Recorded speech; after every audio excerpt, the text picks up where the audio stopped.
Ciao Gentaglia, bentornati. Ieri puntata monotema sul referendum costituzionale, l'ho pubblicata un po' tardi e potreste non averla vista, quindi ve la linko in descrizione e qui a schermo. E da qui al referendum del 4 dicembre la rilancerò di tanto in tanto, perché se c'è qualcosa del quale internet necessita più che mai è una ancora più massiccia presenza delle anteprime di Breaking Italy con la mia pallida faccia da cazzo in copertina. È una missione, la mia.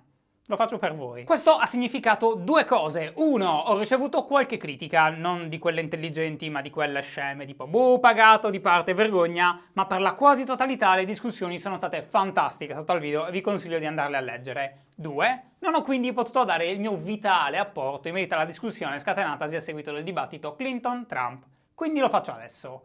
Chi ha vinto? Ciò che credo sia successo è che Trump, più o meno come gli alien che nel film imparano a scalare le pareti, si stia facendo più furbo e cerchi, da mesi in realtà, di dare un'immagine più professionale di sé, oltre a quella dell'urlatore pazzo, per attrarre un pubblico più moderato. Perché in ogni caso, brutto da dire ma è vero, senza i moderati non si va da nessuna parte, il carretto non lo spingi soltanto con gli estremisti. E proprio da qui viene la scelta di pigliarsi un vicepresidente che ha il carisma di un calippo, ma che incarna perfettamente l'ideale repubblicano del family man che lavora tanto, va in chiesa, ha gli immancabili capelli bianchi e probabilmente indossa molte polo colorate e camicie a quadrettoni. Di fatto da qui in poi sarà sempre più una recita. La cosa fantastica sarà il secondo dibattito che avverrà tra martedì e mercoledì prossimo, che è un dibattito diverso. Oltre a essere moderato da due giornalisti, uno dei quali è Anderson Cooper, famosissimo, che Trump ha già accusato di essere di parte ancora prima che il dibattito abbia inizio, giusto così,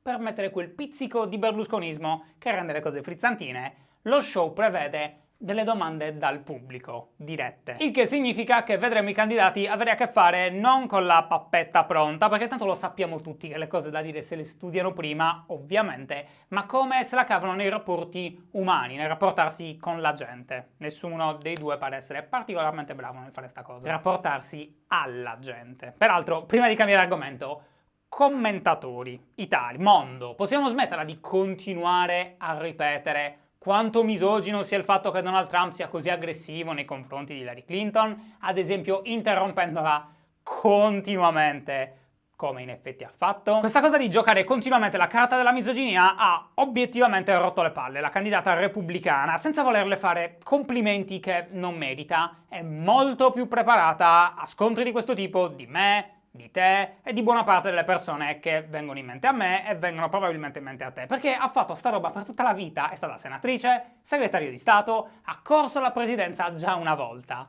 Pensiamo davvero che abbia bisogno di guerriglieri del web che piagnucolano ogni nanosecondo su quanto povera e indifesa sia, mentre Trump, il maltrattatore di donne, la interrompe?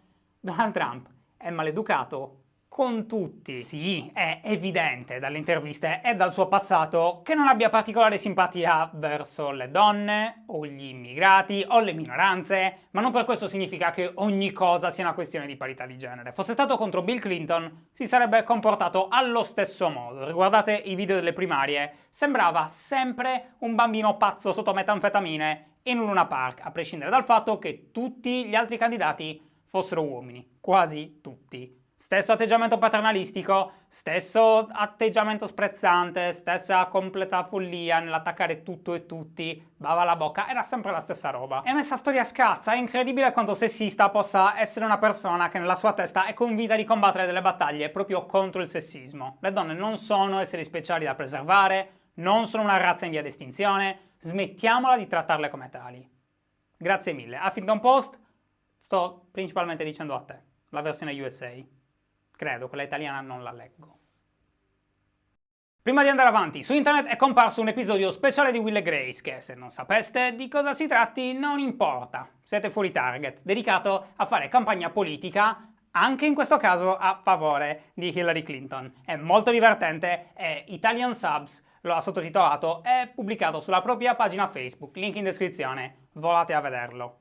Se invece siete troppo giovani, proprio.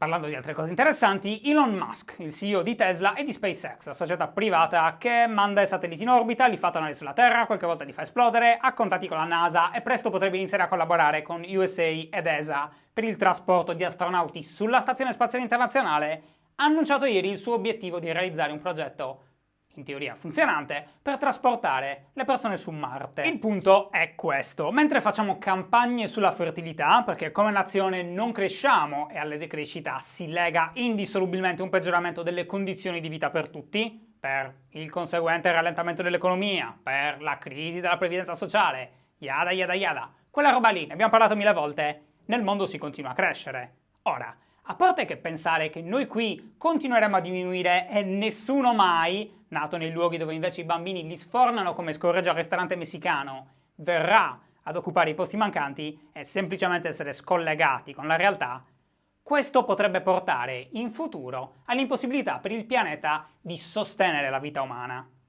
Quindi, in teoria, si va su Marte.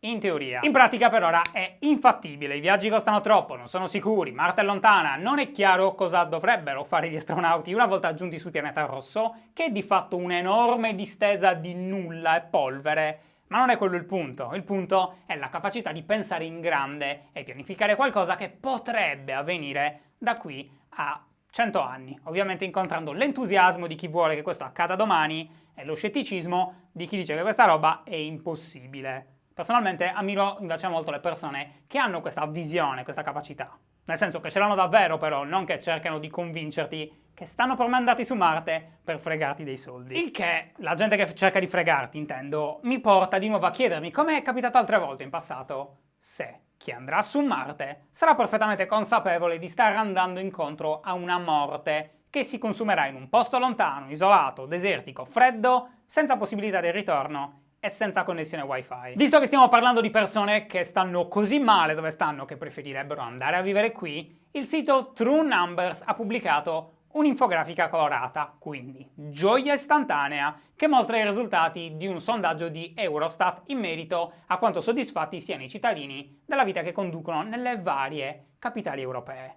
In ultima posizione i cittadini ateniesi e in penultima i romani.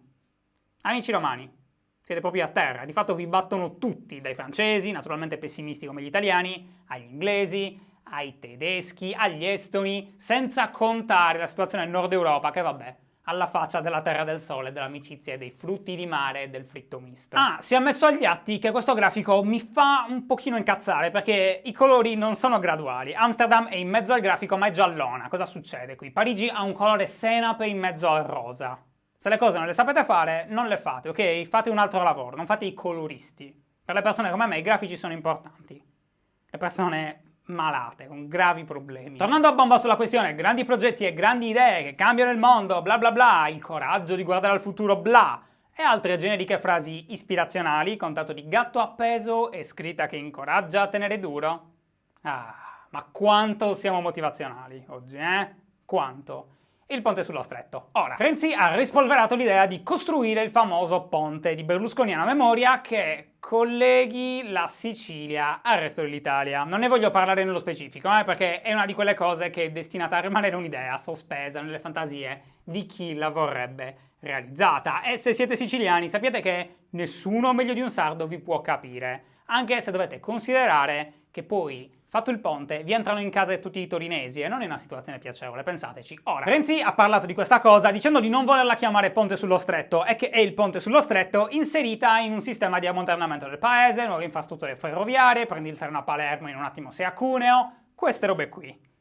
Poi, come tutte le persone del pianeta gli hanno fatto notare che all'annunciare i 100.000 posti di lavoro nuovi che il ponte sullo stretto avrebbe portato, peraltro sollevando l'asticella rispetto al Cavaliere, che ne prometteva un po' di meno, effettivamente suonasse un po' come Berlusconi e che il suo partito per anni ha preso in giro l'ex presidente per questa roba qui, è stato un po' aggiustato il tiro, quindi è un'idea, verrà dopo le ferrovie, verrà dopo la fibra ottica ovunque, dopo che ogni persona del mondo avrà rilasciato una dichiarazione nella quale ammette che Colorado non abbia mai fatto ridere, eccetera eccetera. Quindi dopo tutto questo faremo anche il ponte sullo stretto. Colgo quindi l'occasione per non parlare del ponte sullo stretto, che davvero non ce la posso fare, proprio no, non parliamone mai. Mi sembra di star tirando fuori dal cassetto lo zaino Invicta fluo e il marsupio ancora più fluo.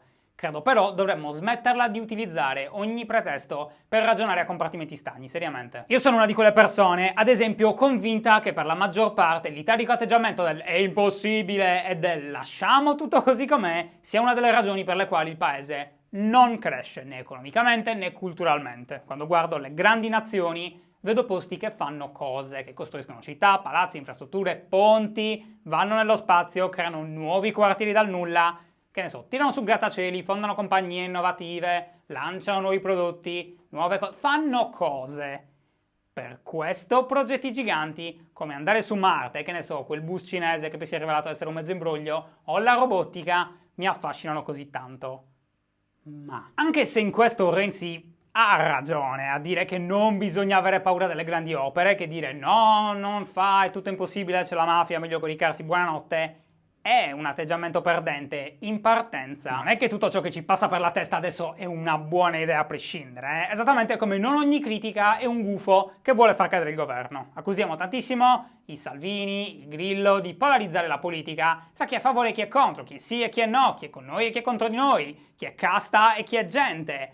Ma anche questo è un modo di polarizzarla, perché di fatto stai dicendo implicitamente tutti quelli che dicono no al ponte sullo stretto, di nuovo non ne voglio parlare, però idea innovativa, fantastico, sono spaventati dal futuro. Beh no, anche alcuni di voi me l'hanno scritto, tu sei per il progresso, scommetto che sei d'accordo.